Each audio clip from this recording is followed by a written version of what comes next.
Good morning, good evening, good afternoon, wherever you are in the world. Welcome to our February Fireside Chat with Dave Charron, a good friend and colleague. Today we're going to speak with him. He is from Powerful Youth, co-founder of Powerful Youth, and we're going to talk about bridging education and social change. And here we are. So you may know me from before. I've been on here. I've done a number of ISEF webinars. My name is Courtney. And I do the global business development here at Educate Online. And I'm joined with Dave Charron, who is calling in from the US today. And we're going to explore more about the programs and talk a little bit about education and international education in general. First, Dave, if you don't mind, I'm just going to read a little bit of an introduction for you. Don't get embarrassed, no blushing. That's fine. So Dave is an international expert and co-founder of Powerful Youth. Dave has spent over 2 decades inspiring young people worldwide, creating programs that go beyond traditional learning into real-world application and impact. His work at Powerful Youth has earned multiple iStudy Global Awards for Best in Experience-Based Leadership Education for Youth. Powerful Youth has helped thousands of youth over 10 years become change makers for themselves and their communities. Dave's passion for education and his impact on youth empowerment are truly remarkable. What do you have to say about that, Dave? I think it's a team effort. I just happen to be on camera receiving the accolades, but yeah, no, our team's pretty outstanding. I would agree. And here we can share with people that Dave and I have known each other for Yeah. many years. This is a much younger version of ourselves. That was yesterday. Yeah. Don't lie. I think maybe I think I was when I was finding this, it might have been 2018 or 2019. And this Yeah. was at the UK campus where you offer one of your programs Yes. just north of London. And so tell us a little bit about where the location of your programs are and what kind of the overall general thinking is on what you do. Yeah. So of course, thank you for this opportunity, and for those listening, I'll try to keep it brief and interesting and relevant, of course. So again, Dave Charron, over 2 decades in education, workforce development, higher ed. And so for Powerful Youth, yeah, this is in our Bury St. Edmunds, UK location. Powerful Youth is an international social enterprise that's focused on developing young leaders through building their confidence, their leadership skills, and their global perspective. The whole reason being that the reason for the word powerful youth, I mean, that's is that we do in fact believe that fundamentally all youth are powerful, that it's an under-leveraged asset in the fight for positive change, right? So in all the different ways in which we believe that we could make a change in this world, Powerful Youth believes that the best investment of time, effort, and energy is with youth themselves and doing intensive leadership training with the focus of not just leadership education or education for the sake of it, but the education that leads to not just transformation in the individual's self, right? Their own self-management, their confidence, they're taking initiative and all these other leadership traits, but transforming their communities through that very outward experience-based approach. So this is our UK location. We have a Global Leadership Academy that runs in Canada, in British Columbia, Canada. And then we also do a number of different sort of customized leadership programs, typically, 3 to 5, 7 day, doesn't really matter. We work with different education groups, schools, even, ministries of education to develop customized models that are focused on specific aspects of youth leadership development in a different country location. And so where are some of those country locations? I know that we are able to offer online, so that gives us global access. Yeah. What other countries have you gone to offer your programs? So aside from our standard summer program offerings, which are always going to be in British Columbia, Canada, and the UK, we've done custom youth leadership programs for the Thai Ministry of Education in Thailand. We have done custom programs in Hong Kong, in Russia. We've also worked in Germany and doing custom programs that are particularly aligned with, say, like the IB curriculum and CAS. We've done custom programs in Japan and Sendai, Japan. with our IB CAS Kickstart, where we're working with the school closely to sort of work on not just creative activity service, but to really boost this understanding of not just the what, but why, right? Mm. Why is it important to take action outside of school hours, right? What does that give you? What does that give back to the community? That sort of thing. So, that's just sort of a short list of some of the custom things that we've done. Great. Yeah, I guess for our listeners who are viewers who don't know what the CAS program is, it's part of the IB core focus, Right. International Baccalaureate. International Right. But Baccalaureate, and you mentioned creativity, activity, service. And so rather than looking at those as like numbers of hours they need to do, they're actually right. experiencing more of what's most Use important. it as an excuse to do something that you truly want to do, whether that's start a business or start a nonprofit or start a movement or a petition, or there's any one of these numbers of things that young people are sort of thinking that's something you would do further off down the line, but you really don't need to wait. But there's usually a few sort of key things in place, like support, feeling confident about what you're doing, knowing what you're doing, and then having some action steps and some support. And that's what Powerful Youth. That's everything that we sort of specialize in. Is how can we take a young individual with where they're at now, sort of backfill or put just in time experiences, challenge their assumptions about themselves as a leader, develop those aspects of leadership that they want to develop, and then, turn their passion into a purpose for change. And so it's always meant to be just not education for the sake of it, but it's meant to be teaching young leaders how to be better young leaders, to take the skills that they have now and apply them to the real world for real positive change. Great. And your programs, I believe, if I remember correctly, start from 12 years old. Is it correct? Yeah, so we have our junior programs, which are 12 to 14 years old, and that focuses a lot on sort of the design thinking models that come out of Stanford and other universities, helping students to understand and conceptualize how to even build a project that means something to other people and that's personally meaningful. And then we have our senior program, which is 15 to 18-year-old high school, secondary, and that focuses on much more, real world impact, real world challenges. Excellent. And so I know that you have a herd of your own, if they call them a herd, your children. And has it changed Yeah, for you since having so many children on how you view your program and kind of education as that catalyst for societal change? yeah. I mean, I imagine that question for sort of any educator who has kids. The theoretical gets real very quick, and some of that theory goes out the door very fast. When you start to you're trying to have like a 30,000 foot conversation with somebody who's 3 feet tall.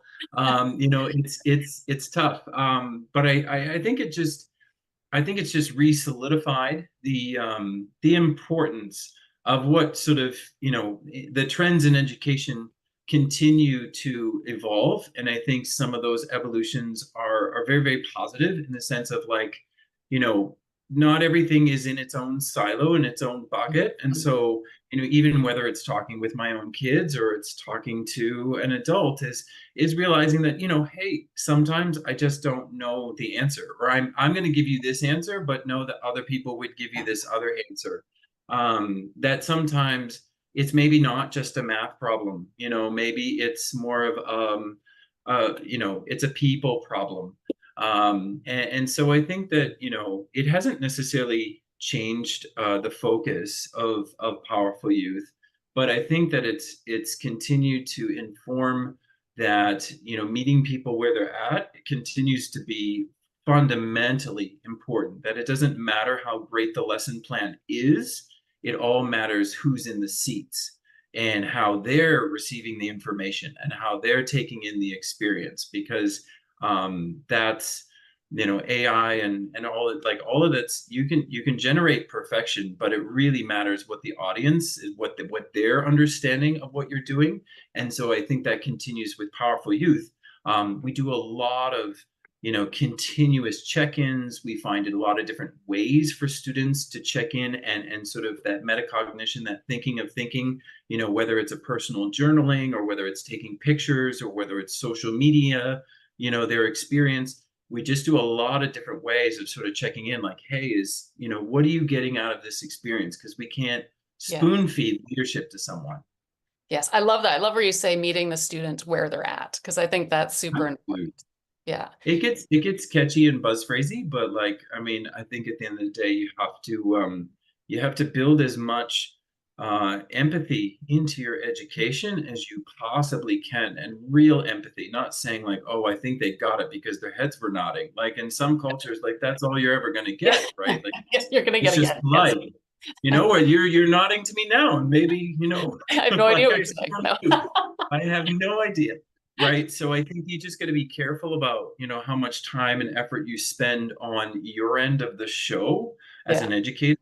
You have to really take that time and that deliberate effort to get feedback from your audience. And we have, I think it's probably the reason those awards, when you said like these are your accolades, like, Yeah. some of the greatest insights we've ever received have been from sit down focus group conversations with our young leaders, Mhm. in the moment, saying, hey, this day, this lesson, this activity, was it good? Was it bad? And like, they won't mince words. Like we've only kept the best stuff. And I love that you use young leaders for your leadership programs, like when I'm Yeah. kids, but they're kids to us, but they're actively engaged and becoming role models for those younger It's students. a huge part, right? I think that role models is a perfect example, right? Like if you as a young person can't see yourself and what version of this future you're being told is yours, just go take it. Mhm. um it just, the distance seems further, and so we use, we have experienced education professionals who come on as our senior leadership coaches, and though they manage sort of the learning groups within the given day, but we also have our leadership coaches who tend to be, they've come through the Global Leadership Academy program. They're there as paraprofessionals to support and push the learning, but they're there as role models, mentors of like that intermediary step of like, you know if you don't feel necessarily comfortable going to, the more experienced adult, that there might be that university student who's sort of just went through what you've been going through, and they could be the better person for you to go and express, some of the challenges you're having in the program. Yeah, I think one of the other things you mentioned, so having that point of view, you have the senior leader point of view, you've got your parents, you got your teachers. I think one of the things you mentioned before is when you're just getting that kind of instruction, whether it's from your parent or from a teacher, and you just kind of internalize that and maybe carry it with you through your whole life. That happened probably Yeah. a lot of us in our kind of age group. But now I think students are getting this more holistic or kind of education where they get to learn from all kind of different angles. Yeah, I mean, so it could be that is like the positive version. I think the other version that we have to be aware of is like it's bombardment, right? Like, I Mhm. mean, whether you look at the amount of hours that they spend on their phone and the amount of access to information that is coming at young people today. I mean, it's exponential beyond what any of us, in our growing up would have ever experienced. So I think there's also that you understand that you're a message among many messages. And Mhm. so I think that, when I look at some of these questions, or I think about, the sort of what makes Powerful Youth special is, we, aside from education, I think there's a very serious focus on engagement and even entertainment, because Yeah. we have to compete with those competing messages of social media content. So if we're not fun, if we're not engaging, like, it doesn't matter what we're saying and how valuable it is if it's going to an audience that's just totally like, this is not cool, this is not interesting, I'm not for it. We have to make it fun, we have to make it engaging. I think that's an important trend, like gamification and others within education, that's been going on for some time. I think those will continue to show value, and I think sometimes people miss it as like, well, what, they're my students, I don't need to entertain them. And I was like, well, they're your students, you need to teach them, and if they're not listening, then That's you're right. just talking.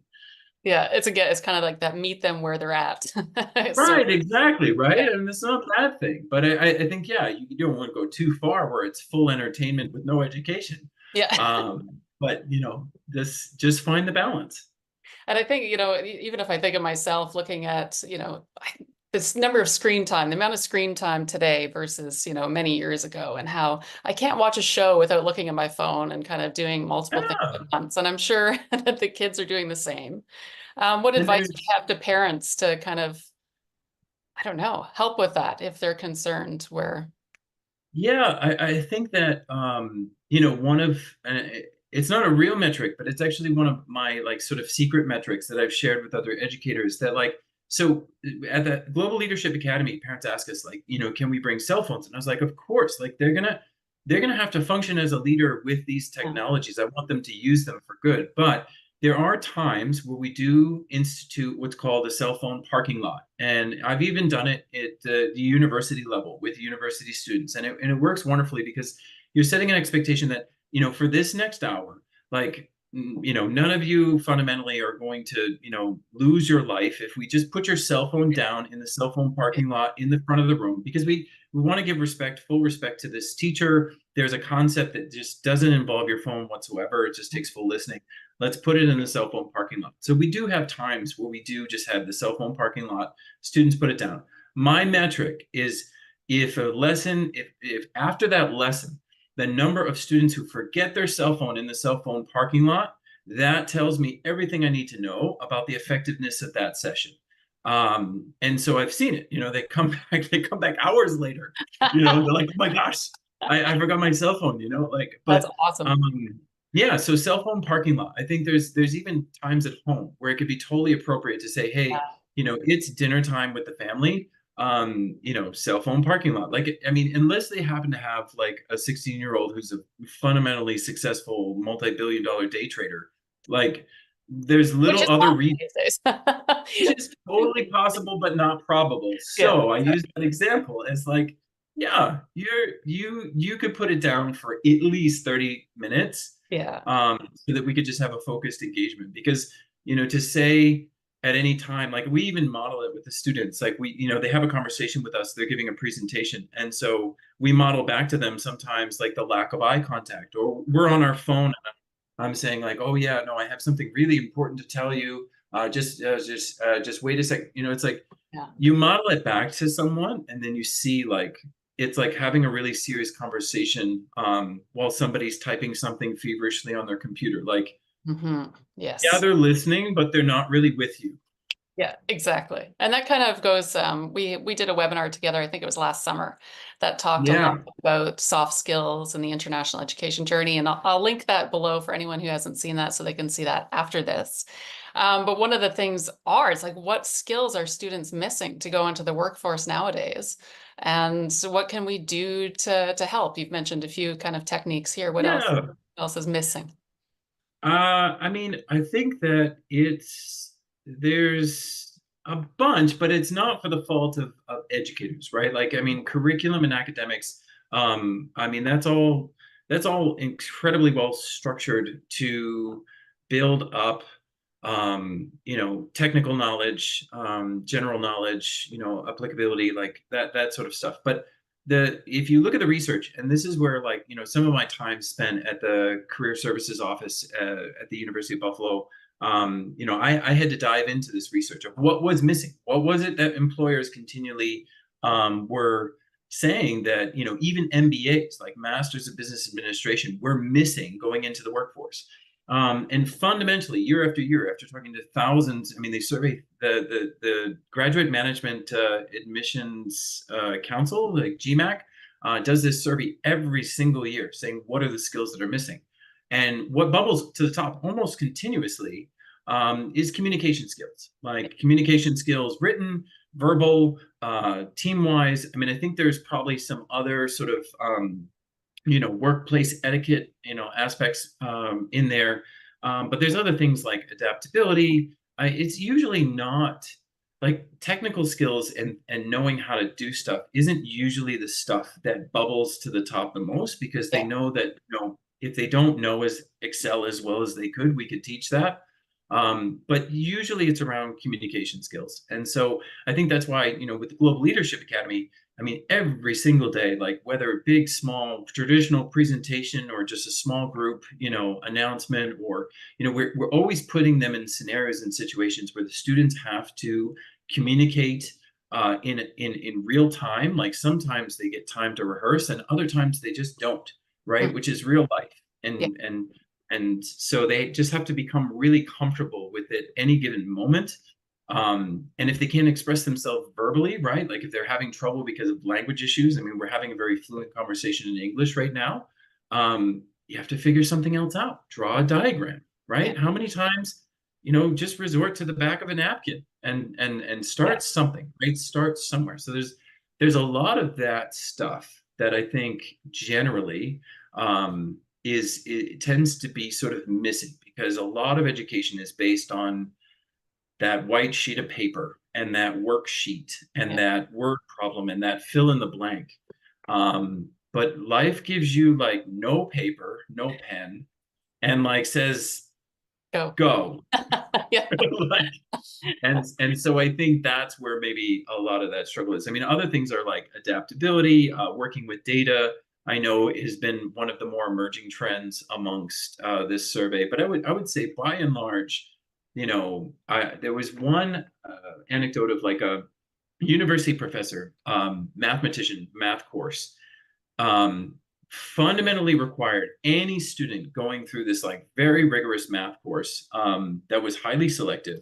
And I forget what university was at, but like one of the major prerequisites was like a large written paper and an oral presentation, as a mathematician, Yeah. right? Because at the end of the day, greatest ideas in the world, if you can't communicate them to others, they will just die on your desktop, right? Like that's where they stay.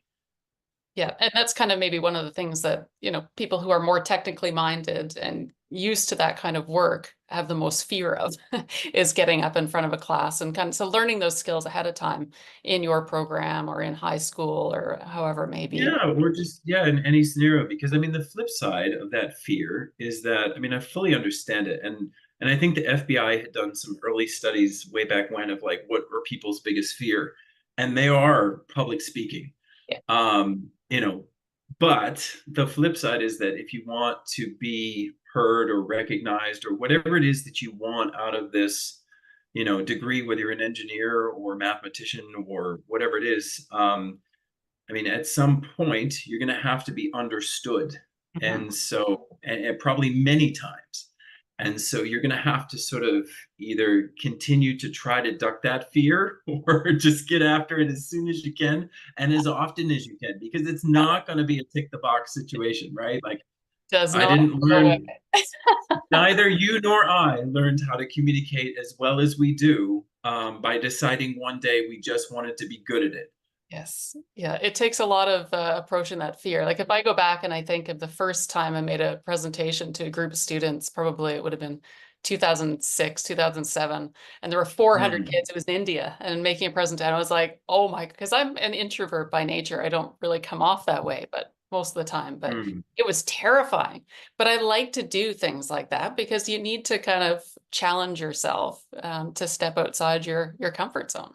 And so I think it's Yeah, and you get something out of it, right? Like it's a tool, it's a means to an end, and it's something that at first seems terrifying, but then you get on the back end of it, and like you said, like it became a bit of like, oh wow, this is in my tool belt, and now this has expanded my career options, right? And so that's what this is sort of all about. This isn't learning for the sake of learning, which sure it has its place and that's wonderful, but like, for leadership and communication and getting outside your comfort zone, like you're doing that because you're trying to expand your options and you're trying to up your percentage of success in whatever endeavor you're trying to get into. Mhm. You mentioned, working with different cultures and bringing out diagrams if you have language challenges. What are some of the the things that I guess cultural sensitivities will come up, and it does in our workplace, and how to deal in different cultures. Yeah. I live in Vietnam. Every day is it's a different experience, and that's life nowadays. Yeah, and I think it's questions about international education, international business. I mean, it's one of those things where, when we're working with youth, right? We could bring out a whole bunch of, white papers and histograms and diagrams and stuff like that. And so what we do is we play a game. Um, but and I give the short version of it. It's like we set them up on all these tables, we make it a competition, and we play a game. And but each of the tables is given different directions on how to win. And so they play, but they're not allowed to talk, right? They don't share these directions. And so they get different rules for the same game that they think they're all playing. And then they have to play around. And then the first couple rounds, like they just feel like frustrated or mad and stuff. But then they get really heated, right? Because they're all supposed to be, kids who think they're winning or moving tables, and then people who are like, no, Courtney clearly lost. According to the rules that I understand, she lost. And then, but they can't say anything. So you just see them just like imploding. I think we usually Love get that. around like 5 rounds of it before Yeah. it just blows up into chaos. And then we just say, like, this is culture. Culture adheres to different rules depending on what table you are at or were born at. Mhm. You have these rules, and these are the rules that you adhere to. But you have to understand that when you go to a different table or you go to a different country, they have a whole different set of rules. Nobody's necessarily going to tell you what those rules are. You're going to have to figure it out as you play the game. So you're going to have to probably, listen a bit more than you talk. You're going to have to sort of pick up on some of the unwritten rules. And then we do get into some of the graphs about talking about how different cultures. There's lots of really rich research on just how different cultures interact with each other, because that's sort of the crux of what anyone's trying to get to with any of this is how do we all be cognizant of how we all are, but how can we do something together and work together? So that's one of the really fun ways that we get And around different cultures. I think that's like the best example I've heard of how to teach cultural sensitivity and just understanding other people in general. I think that's Yeah, amazing. because we could throw up a PowerPoint slide and we could, Yeah. it's just, yeah, it's different. They have to live it, right? And then we connect it to their lived experiences of like, how is this game like something you've experienced? And Yeah. that's where like the richness of the personal experience folds in with the activity. And as well, I believe you have, tons of different cultures that come to your program.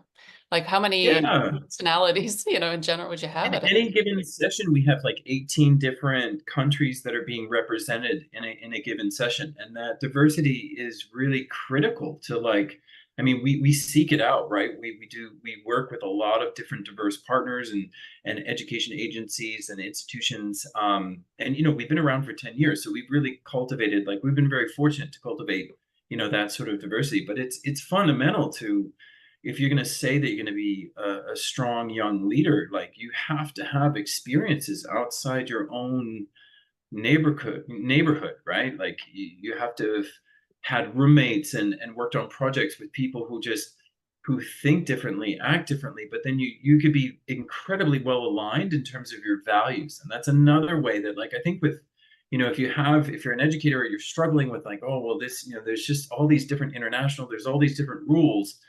At the end of the day, you could have different ways of playing the same game, but as long as your objective and your values are the same destination, like you all heading in the same compass direction, it doesn't really matter whether like half of them want to go left and half of them want to go right first. That is what it is. That's preference. Yeah. But like it's all about the destination, right? And are you aligned in terms of your values? And we talk about this in teamwork. Teamwork is about essentially the difference between a group and a team is a team is all agreed that they're going in one direction and they're going for this thing.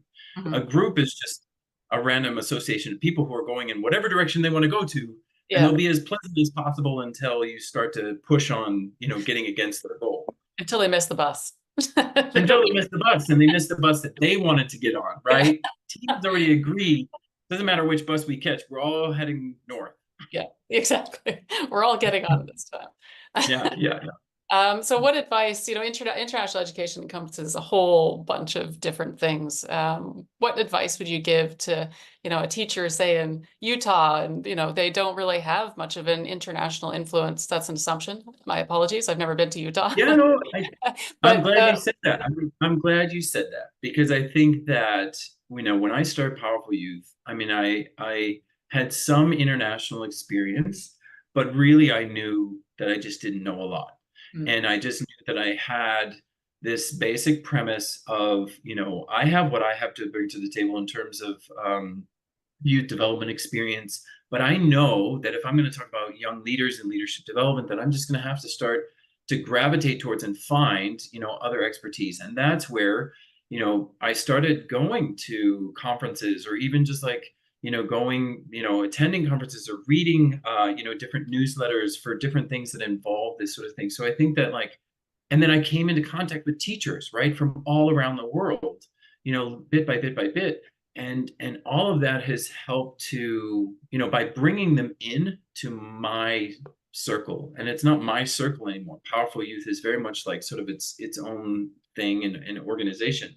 By bringing people in and giving them an opportunity to, engage. And I'm talking about like teachers, educators, right, who've come as part of groups or who have just been curious, who have come and worked with us for the summer, because we do hire teachers, from Utah and, from lots of different places around the world who do a working professional development vacation with us to really focus in on experience-based learning. And we've had, folks who've taught English, we've had folks who've taught economics, we've had, math teachers, we've had science teachers, and all of that to say, there's always an opportunity either for yourself and or for your students to open up what you're doing to an international scope. And that's where I think, service partners come into play. So for Powerful Youth, we have a heavy focus on getting students to engage and do real good for real organizations around the world. So whether that's our service challenge, where they do sort of a flash challenge of,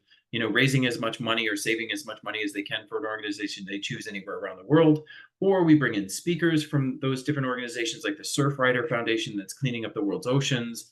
But as a teacher, you can always connect science, math, English, social studies, whatever you're doing. You can connect that to a real organization that's doing that type of work. Connect your students to that organization.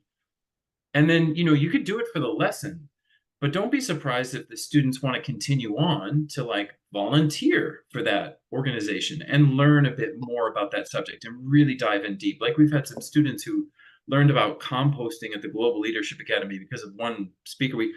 I had talked to that student a couple of years later, and he started a whole composting at his school, because he was fascinated by the science of it, not the necessarily the like environmental impact, which he was not lost on him, but it wasn't the thing that hooked him. The thing that hooked him was like the science of the biomes and the breakdown and how things happen, and that's what he got into.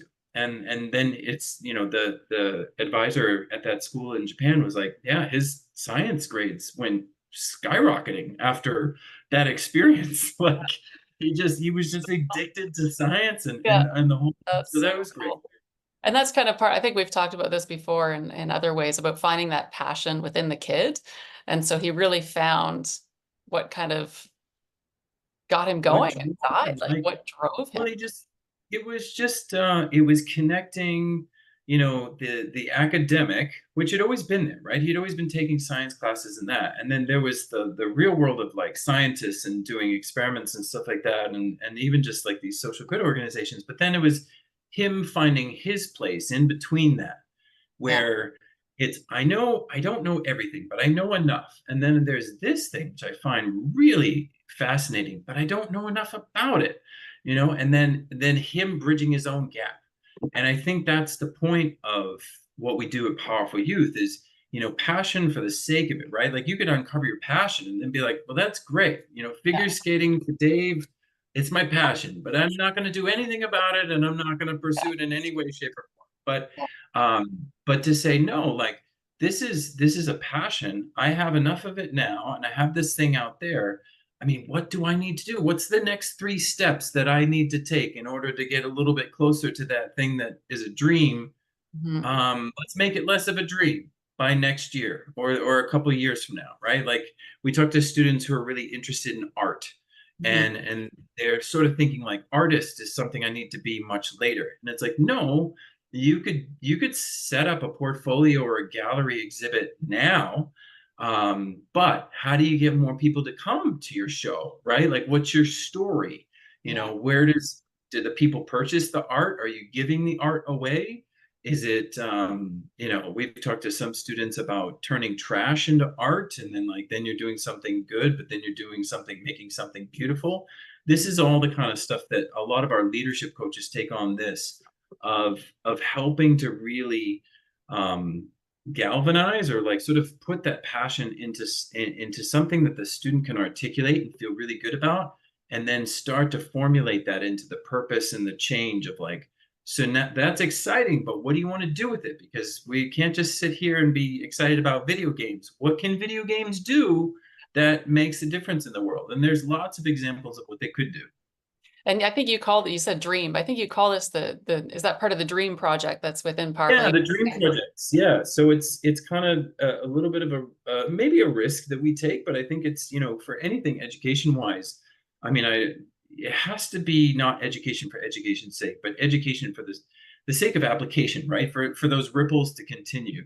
And so the dream project is, in order to graduate from the Global Leadership Academy, which is just 2 weeks, every single student has to come up with their own dream project, something small, inexpensive, but not insignificant, something that's deeply passionate, personal to them, that creates some sort of change in their community, less than $20 to do. I think they have to involve 20 other people. There's some parameters around it, but it's something that they want to enact within their community, and it has to be aligned with their passions, and they develop a whole project around it.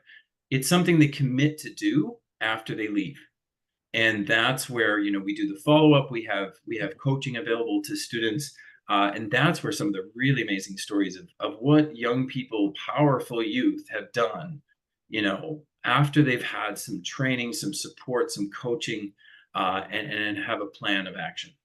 I think that's one of the really kind of unique and very cool things about, not one of the many, is that you Yeah. have that continued coaching. They're not just going for 2 weeks and they're getting this Canadian or UK experience and then leaving. They're actually taking something with them Which is, into yeah, the. it's rich in and of itself, but I think it's the same thing that any sort of educator hopes happens when a student leaves your classroom for the last day, Mhm. that what's going to stick. And so, maybe we're a little bit impatient about those results. And so we push the issue. We say like, if, we don't want to wait 20 years to talk to you as the leader you're going to become. Mhm. What's something that you promise to do, within 6 months of leaving here that you're going to lead within your communities? And highly effective, right? I found that with young people, when you don't give like a full blank slate. You give some parameters. We gave them like a time frame. We gave them like, it can't be like, too expensive money wise. Like it has to be something that's aligned with your passions. Like we give them some parameters. But then other than that, it's on them to do, right? Like we can't do it for them. We've had incredible projects, right? We've had students who've, done rock concerts because they were into drumming. They've done rock concerts and raised money for life straws to send to Africa. We've had students who've done book drives, who then were able to find shipping companies to ship like hundreds of books to orphans in Cambodia. We've had other students do after school tutoring, and they set up an after school tutoring program for one of like an in need public school near them that they had some connections to. And funny enough, like that tutoring program actually continued on after the young person like went on to university. So Oh, like the cool. school adopted it.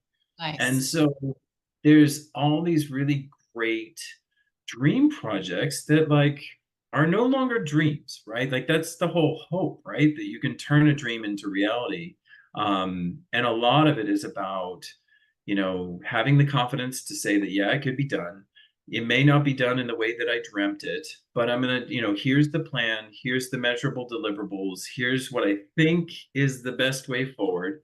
And then just start taking steps, right? And we also talk about that, like you can't start something without taking that first step. And the first step is usually the scariest. But like you said, you talk to 400 kids, as your first foray into, education, presentation, and now, many, probably thousands of students later that you've talked to, Courtney, like you're like, yeah, how many do I need to talk to today? Because it's no problem. Easy. It's easy.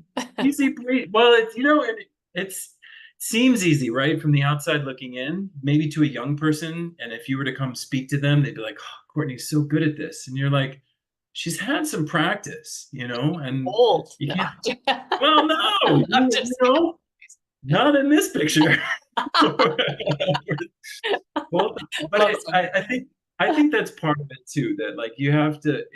I think that comes back to the parent thing. Is I have to keep reminding myself, that why don't they just get it? Why don't they just? And it's like, well, that's my however old brain, thinking from my point of view, which just has so much advantage and experience lived that this 6-year-old, 12-year-old, 14-year-old, like if I was talking to my 14-year-old self, yeah, that wouldn't have made sense what I said right Yeah.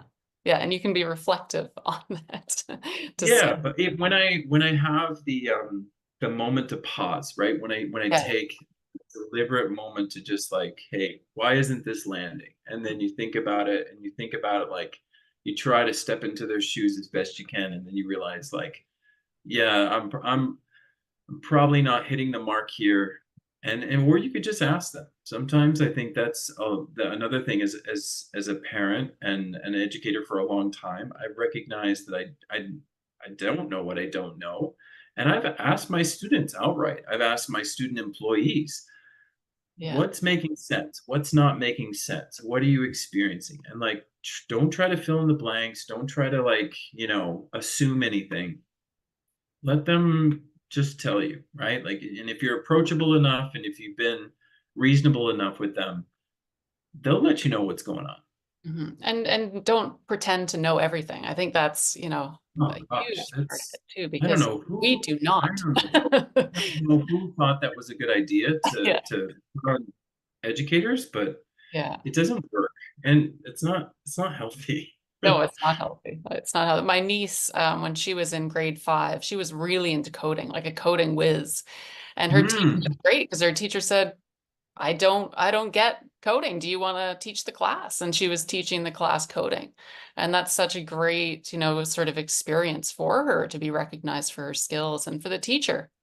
Oh Kudos my for gosh. I saying, mean, I don't, this is your thing, your generation A or whatever it is. Like, yeah, isn't that what you want at the end of the yeah, day, right? As an educator at some level, like you want, them to not just be able to teach themselves and learn the concept, be able to teach other students, be able to teach the class. Like, I mean, what better level of mastery is there? And I think also at the Global Leadership Academy, we do include opportunities for the young leaders, to volunteer, to take on different responsibilities, to not just be passengers in the experience. I think a lot of times teachers and students, like people are very akin to sticking into roles and labels like a student. So a student sits back, a student doesn't teach the class, yeah. but that's just made up, right? Like that's an archetype. And Student can luckily, we're not changing. absolutely, yeah, right. So as long as you sort of have the safety and structure in place, like you can absolutely have a student leading the group, and then give them feedback. What was working? What was not working? What could you do better? That sort of thing. Those are beautiful, teachable moments for sure. Well, we have a few minutes left. I think I have some pictures here that if I can get to them. No, I can't. Yeah. I Walk can't. down memory lane. Yeah. Oh, there we go. Oh, nice. One. Yeah, that's one. And then we have another one. This one I've always loved, and I actually don't know this Yeah. around this one. What's this? Yeah, so this is one of the service challenges. I think this was one of the sustainable farms. This is in British Columbia, Canada. And Okay. so we actually bring the students out and sort of our scaffolding of developing their leadership skills. Like some of the initial experiences is just literally getting your hands dirty, right? Like actually doing something. So they're working at a sustainable farm. This farm is actually for it's a therapy farm in the sense of it Okay. is both a functioning, operating organic farm, but it is also a place of healing for people who are struggling with different mental illnesses. Mhm. And so, you know, they're there with the counselors. You know, the farm and the utility of them farming is actually found to be incredibly therapeutic. It's also taking them out of the poor context that they were in and putting them in a very positive environment, which is really therapeutic. And so the students are getting to see a whole bunch of different levels. Like here they're weeding a garden, but they're weeding a garden that's helping, you know, to bring in income for this organization that's supporting people with mental health illnesses. We have this conversation with like the executives who run, you know, this operation. The students get to learn about the leadership and the approach that goes on and what the bigger picture is, right? We're not just taking them out to a garden and saying, have at, just weed it. Yeah. They're Yeah. understanding the purpose of this whole thing. And they get to ask questions and they ask really smart questions about what's working and what's not working and what are some of the challenges, right? Because this is essentially them, they're getting to, we don't tell them this initially, but this is them getting to step into somebody else's dream project and Mm. then get to like help with it. And then they get to do their own dream project, you know, in 2 weeks. So yeah, that's the long version of, you know, them out in the field, just getting their hands dirty.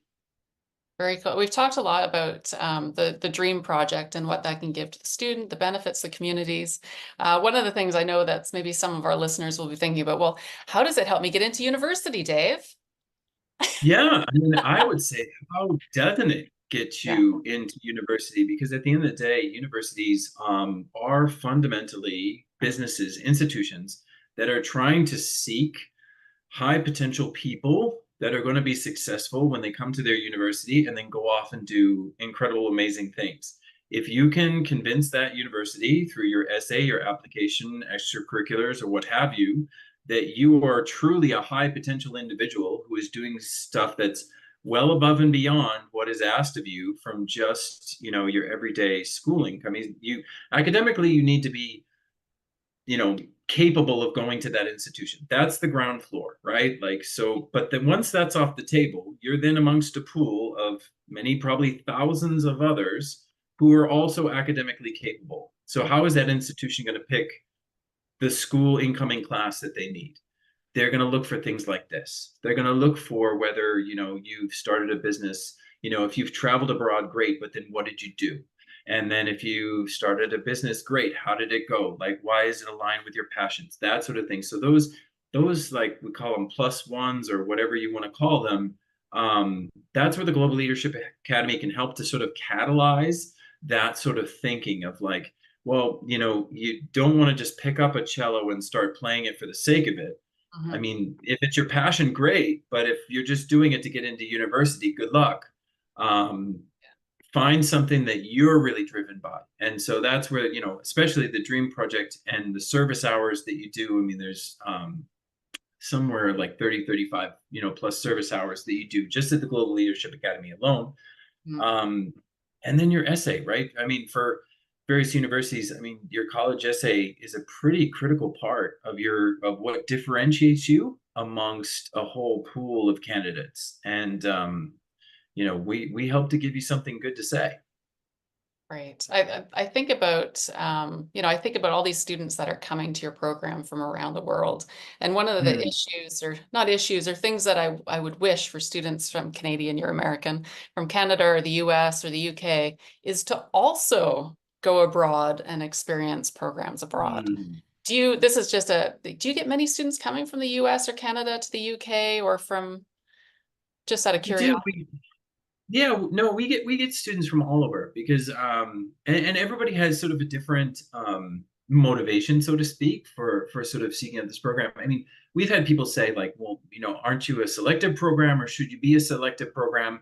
And I, you know, my response is it self-selects. A certain student is Yeah. going to choose a leadership international leadership program academy Mhm. in a foreign country, you know, that's we've been extremely blessed that our model has lent itself to a wonderfully diverse array of young people. And again, not every student, some students show up and they're the valedictorian and they're the self-proposed leader, and then they realize they got some stuff to work on. And then we have some of the other students who are like, they're maybe an average or below student, but they have, they're really curious, they're really passionate about stuff, and then they find that, wow, this, I am a really great leader. Like, I'm a really great leader, and this is how I can be better. And so I love that about this program. I never want it to be selective, and we Yeah, also do provide scholarships and incentives for those who are less able to afford an experience like this, because we know that it's a premium experience. That we do provide scholarships to bring students in who wouldn't otherwise be able to afford it.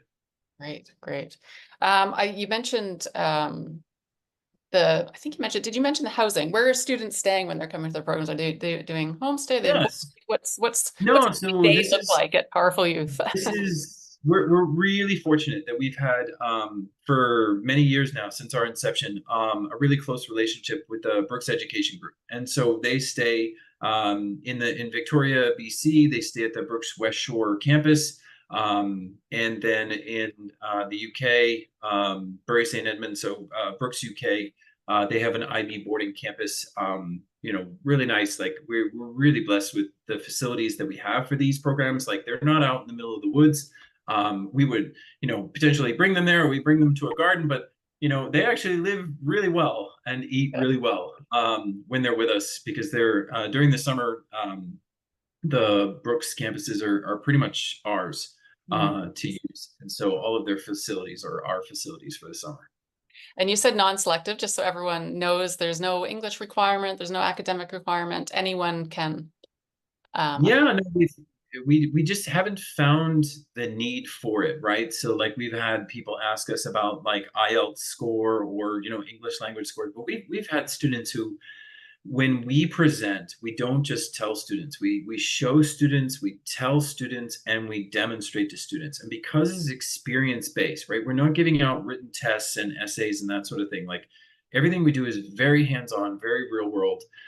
So even students with limited English, I mean, they still fully comprehend in their own language what is generally happening right now. And so if they can see and demonstrate, I mean, even for myself, if someone told me, showed me, and then demonstrated to me what they wanted to do in a language I don't understand, you would I get can get the gist of what they're going for. I mean, I've traveled abroad enough and not understood the language and still been plenty fine, it. because, and I think that's one of the maybe misconceptions that a lot of places have is, yeah, it's wonderful to have that language ability. That just gets you to be able to go deeper into some of the ideas, but in terms of the experience, right? To go to a foreign country to work with young leaders to do these very hands-on, real, like, moments of change, that doesn't demand so much language. That demands, intention and motivation, right? That you want to be there to work on yourself. You want to be there to work with other people.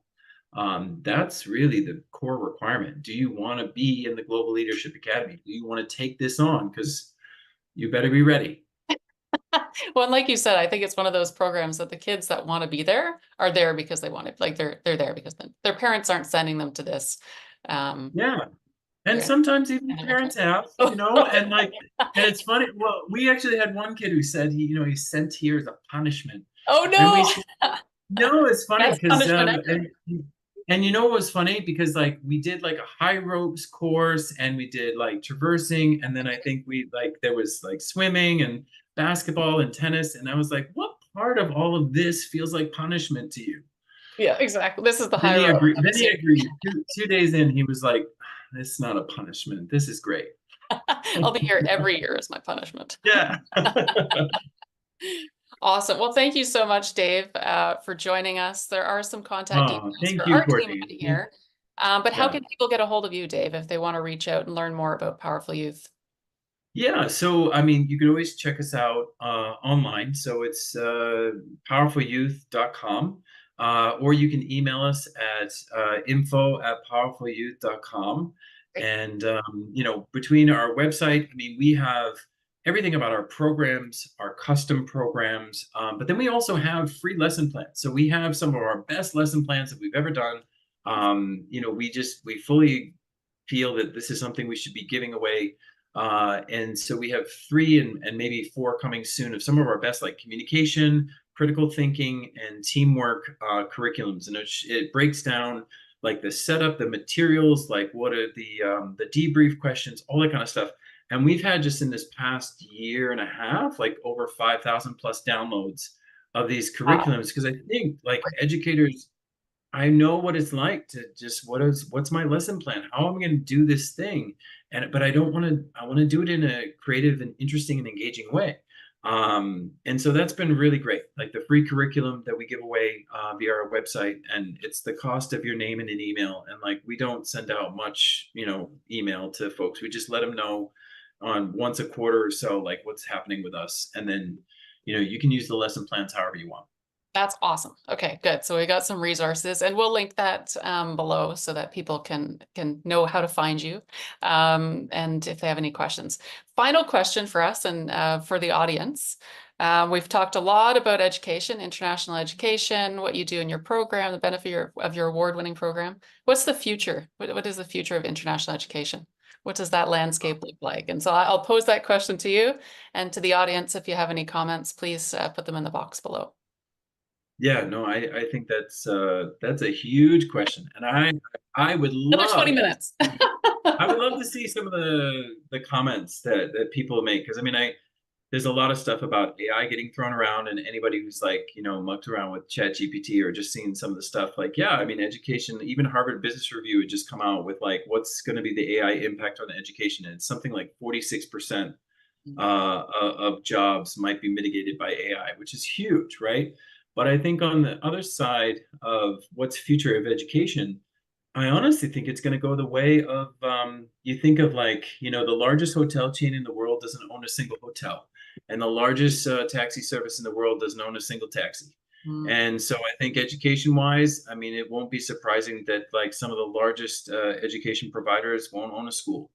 And so, it may not be news to educate online, but there's going to be, it's already here, right? So it's just going to be figuring out education without walls. And then, a lot of universities are working on cost, and, like the $10,000, I think that's the $10,000 undergraduate degree or stuff like that. Like the future is going to be accessible education. In what form it will take will be interesting. I mean, I think, then that's the other side of my brain that's like, oh man, it would be really cool to have like a virtual university. I'm sure it already exists in some form, but like, wouldn't that be great? You could just walk around with your headset and just go to class in your living room Yeah. and walk across campus, in your hometown. Um, We're Something almost like there. that. Yeah. Yeah. I agree. I think I love that you said like the kind of borderless. That's Educate Online's mission is to provide this borderless experience. And I think it's, complemented with the in-person programs like Powerful Youth, or if you're in a university, maybe you go to Shanghai for 2 months, then you go to Australia for another 2 months, and kind of getting that I think you're spot on. I think Educate Online is in a fantastic space for the future, and I think Powerful Youth is too, because it's going to incorporate more real life. It's going to be less sort of like the industrial revolution version of education, which is like classrooms and batches and kids and sort of conveyor belting them through to education. I think it's going to be this constellation of interconnected, meaningful education resources that fit and do the thing they do, but then they don't try to do everything for everyone. And I think when anyone looks back on their life of like maybe some of the most meaningful things that they've ever done, or the things that have hit them the most, they come from a lot of different places and people. Yeah. So I imagine education is going to start to look more and more like that, integrated with our real lives. And that'll definitely help fill some of the skills gaps and things that, companies are seeing now with students who are graduating from this kind of traditional education style. Like if you look It would at, make we sense. went from books to, VHS to DVD to, everything's kind of evolved, but the classroom has remained as a classroom. And so it's nice to see these different integrations and changes. And there's lots of places where that's already gone, right? Like, so I think you look at trends and what's in the future. Usually, it's already present now. It's just people take less notice of it. And I imagine this is where the comments. I would love to read some of the comments that folks are saying, like, "Oh my gosh, it's already here! Like, we already have a classroom without walls," and like, Yes, please I'd tell. love to hear about it. Yeah,